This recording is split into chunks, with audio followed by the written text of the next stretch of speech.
Si de pronto hoy tú sientes que has estado pescando, tirando la red, pero no has logrado nada, simplemente no te desesperes. Bienvenido al canal oficial del Padre Mario Castañeda, sacerdote católico. Suscríbete en sus redes sociales y goza de material exclusivo, catequesis, charlas, prédicas con veracidad en sus mensajes, sencillez, entrega y carisma. Todo aquí en el canal del Padre Mario Castañeda del Ministerio Palabra Viva. Y cuando Jesús dice, yo soy la luz del mundo, está diciéndonos que Él es Dios mismo, porque Dios es la luz. Suscríbete en el canal de YouTube, toca la campanita para recibir notificaciones de nuevos mensajes. Dale like y comparte. Hagamos más extensa la evangelización. Las formas de mantener nuestra mente renovada a la manera de Dios es meditar continuamente en su palabra. Meditar en su palabra es un acto muy poderoso.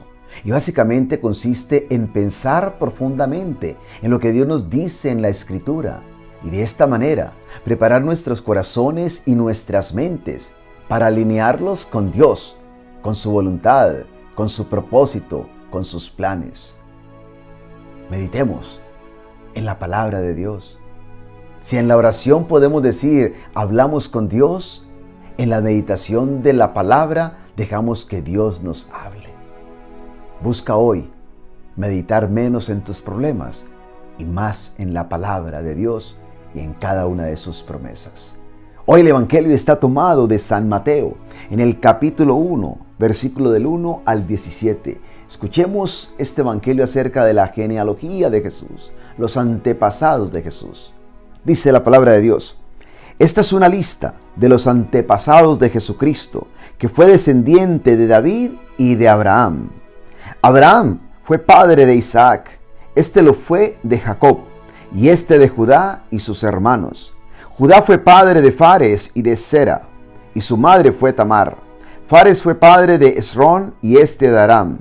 Aram fue padre de Aminadab, este lo fue de Naasón, y este de Salmón. Salmón fue padre de Boz, cuya madre fue Rahab. Boz fue padre de Obed, cuya madre fue Ruth. Obed fue padre de Jesé, y Jesé el padre del rey David. El rey David fue padre de Salomón, cuya madre fue la que había sido esposa de Urías. Salomón fue padre de Roboam, este lo fue de Abías y este de Asá. Asá fue padre de Josafat, este lo fue de Joram y este de Osías. Osías fue padre de Jotam, este lo fue de Acaz y este de Ezequías. Ezequías fue padre de Manasés, este lo fue de Amón y este de Josías. Josías fue padre de Jeconías y de sus hermanos en el tiempo en que los israelitas fueron llevados cautivos a Babilonia. Después de la cautividad, Jeconías fue padre de Salatiel y este de Zorobabel. Zorobabel fue padre de Abihud, este lo fue de Eliakim y este de Azor. Azor fue padre de Sadoc, este lo fue de Akim y este de Eliud. Eliud fue padre de Eleazar, este lo fue de Matán y este de Jacob. Jacob fue padre de José, el marido de María, y ella fue madre de Jesús, al que llamamos el Mesías. De modo que hubo 14 generaciones desde Abraham hasta David, 14 desde David hasta la cautividad de los israelitas en Babilonia, y otras 14 desde la cautividad hasta el Mesías.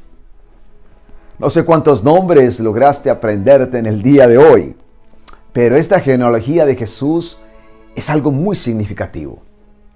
¿Por qué Mateo comienza su evangelio hablándonos acerca de los antepasados de Jesús? Una lectura que para muchos puede ser un poco larga, aburridora, pero que para nosotros tiene un gran sentido, porque estamos hablando de Jesús, de nuestro Salvador. Y así como a veces la gente se preocupa o quiere conocer un poco más acerca de la vida de sus celebridades o personas que admiran y saber de dónde vino y cómo llegó al lugar donde llegó, pues también nosotros nos preocupamos por conocer acerca de los antepasados de Jesús, por supuesto. Y Mateo lo hace de una forma formidable. ¿Por qué es importante esta genealogía? No olvidemos que Mateo, el que escribe este libro, fue discípulo de Jesús, cobrador de impuestos, al que Jesús llama. Y él básicamente escribe este libro para los cristianos judíos, no para los cristianos de la gentilidad, sino para los cristianos judíos. Por lo tanto, era importante conectar a Jesús con el Antiguo Testamento, con las promesas que Dios había hecho. ¿Sí? Era importante conectar a Jesús con la historia de la salvación. Por eso esta genealogía de Jesús. Por eso nos habla de los antepasados de Jesús. Pero algo más. Recordemos que hay una razón por la cual este libro está escrito, y todo lo que está en este libro, ¿sí?, dice San Pablo en la carta a Timoteo 3:16, en su segunda carta, que toda palabra está inspirada por Dios y es útil. Es útil, es decir, hay una utilidad, hay una razón, hay un propósito del por qué Mateo nos habla de los antepasados de Jesús. Y es para enseñarnos que Jesús no fue una leyenda, no fue un mito, no fue un fantasma, fue una persona verídica e histórica. Qué importante es entender esto. No estamos siguiendo una leyenda. No estamos siguiendo un mito creado por alguien. No, estamos siguiendo a una persona, Jesús de Nazaret, cuya historia se inscribe en nuestra historia, en la historia de la humanidad. Cuando yo pienso en esto, me da mucho regocijo saber que el sol que me alumbra, que me calienta muchas veces, es el mismo sol que alumbró y calentó a Jesús. Que la luna, que a veces me alumbra en la noche, es la misma luna que alumbró a Jesús cuando caminaba de noche. Que el frío que sentimos en el invierno es también el mismo frío que Jesús experimentó. Que los dolores que a veces sentimos en la vida y que tenemos que enfrentar, Él también los enfrentó, Él también los sintió, Él también los vivió. Qué hermoso es saber que nuestro Salvador, Cristo Jesús el Señor, fue parte de este mundo, de esta historia en la cual nosotros estamos hoy. Él conoció este mundo en el cual nosotros vivimos. Él fue parte de este mundo.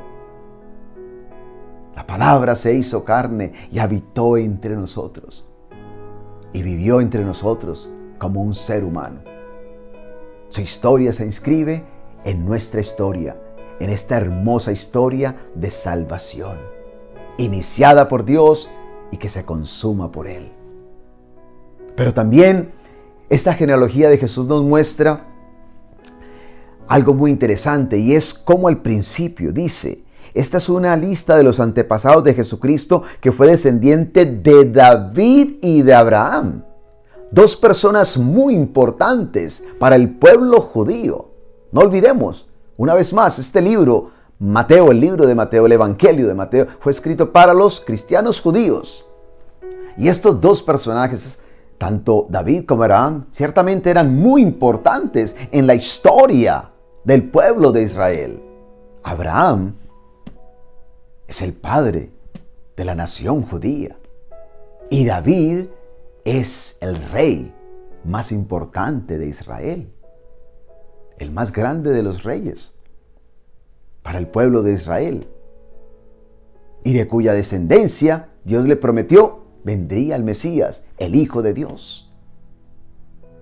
Abraham, no olvidemos, Dios le había prometido. Cuando lo llama en Génesis 12, Dios lo llama y le promete que va a ser bendecido, que lo va a engrandecer. Y cómo Dios bendecirá a otras familias, a muchas familias, a través de él. Sí, qué importante es esa promesa que Dios le hace a Abraham. Te bendeciré, te engrandeceré, bendeciré muchas familias a través de ti. Y por supuesto, Jesús desciende de Abraham, porque a través de él viene la bendición.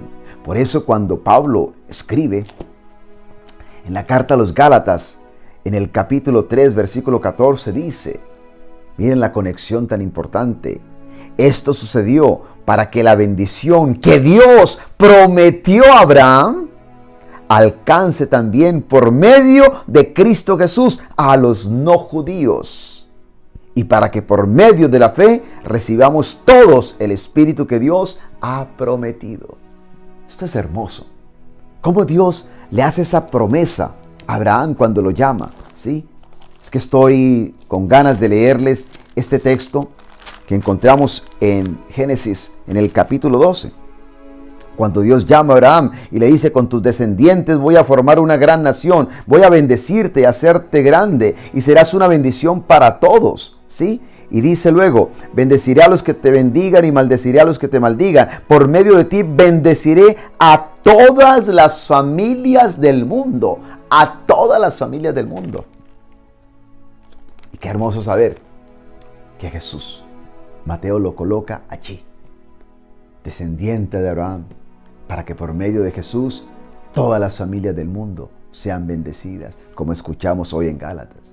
Pero también David, qué importante es conectar a Jesús con David, porque el Mesías nacería de la descendencia de David.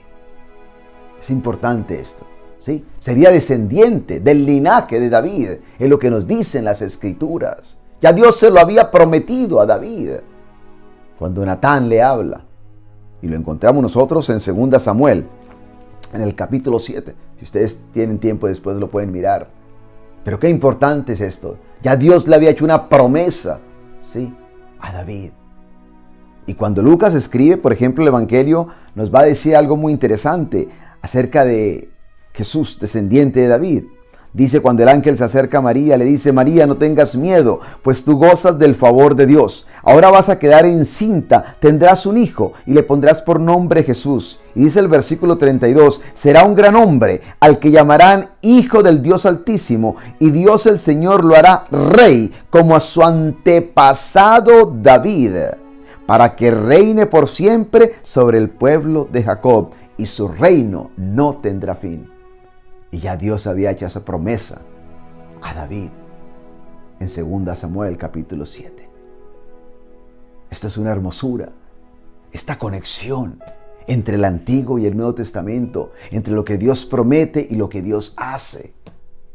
Ese es nuestro Dios y así es como funciona Dios. Pero también hay algo muy llamativo y es ver cómo en esta genealogía el nombre de Jesús se inscribe, ¿sí?, en medio de una lista de pecadores.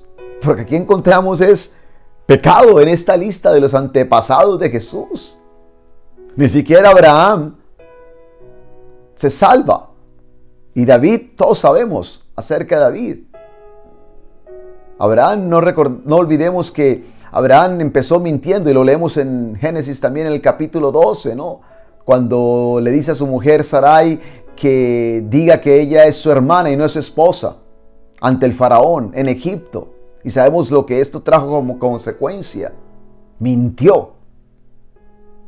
Abraham mintió. Y no fue el único pecado de Abraham. David ni se diga. Si empezamos a hablar de los pecados de David no vamos a terminar. Sabemos y es público. Todos conocemos los pecados de David. Sin embargo, cómo la historia de Jesús se inscribe en esta historia de tanto pecado. Creo que esto es muy llamativo para nosotros. Yo estaba meditando en estos nombres. Abraham, ya sabemos cómo mintió. Jacob, de igual forma, un tramposo. Judá y sus hermanos, ni se diga. No olvidemos que vendieron a su hermano, José. Judá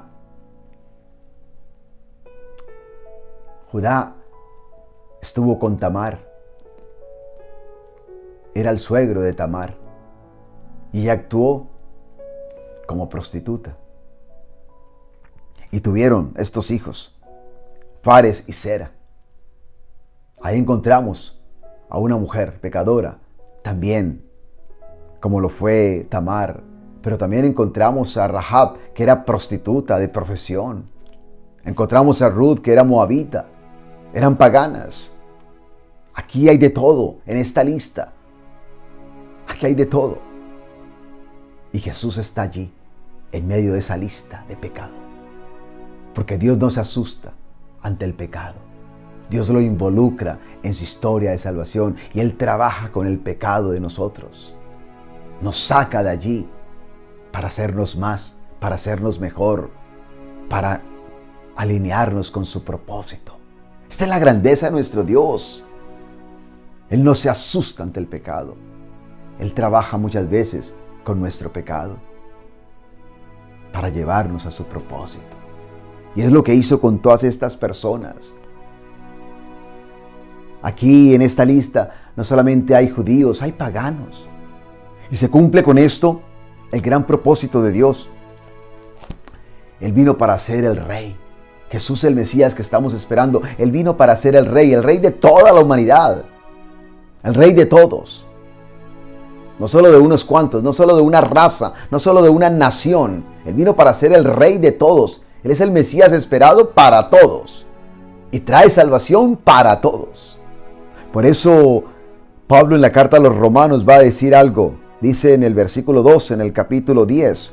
No hay diferencia entre los judíos y los no judíos, pues el mismo Señor es Señor de todos. Pues el mismo Señor es Señor de todos. Y da con abundancia a todos los que lo invocan. Porque esto es lo que dice: todos los que invoquen el nombre del Señor alcanzarán la salvación. ¡Qué bendición más grande! La salvación es para todos. Él vino para ser el Señor de todos y para bendecirnos abundantemente a todos. Al contemplar hoy, al meditar en esta genealogía de Jesús, pensemos en nuestra propia historia. ¿Cómo ha sido nuestra historia? Muchas veces también llena de pecado, tocada por el pecado personal, el pecado de nuestros antepasados. Sin embargo, en esta historia nuestra, también Dios trabaja y también Dios quiere hacer algo grande.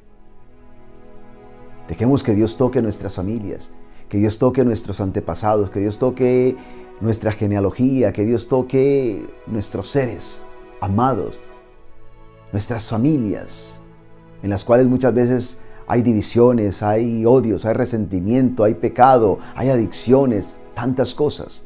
Hoy oramos por las familias para que sean tocadas, para que sean sanadas y para que Dios trabaje en medio de nosotros. Que nuestro pecado no sea un obstáculo, para que Dios haga cosas grandes en nosotros y a través de nosotros. Y que Dios te bendiga hoy, cada día de tu vida, en el nombre del Padre y del Hijo y del Espíritu Santo. Amén. Si de pronto hoy tú sientes que has estado pescando, tirando la red, pero no has logrado nada, simplemente no te desesperes. Bienvenido al canal oficial del Padre Mario Castañeda, sacerdote católico. Suscríbete en sus redes sociales y goza de material exclusivo, catequesis, charlas, prédicas con veracidad en sus mensajes, sencillez, entrega y carisma. Todo aquí en el canal del Padre Mario Castañeda del Ministerio Palabra Viva. Y cuando Jesús dice, yo soy la luz del mundo, está diciéndonos que Él es Dios mismo, porque Dios es la luz. Suscríbete en el canal de YouTube, toca la campanita para recibir notificaciones de nuevos mensajes. Dale like y comparte. Hagamos más extensa la evangelización.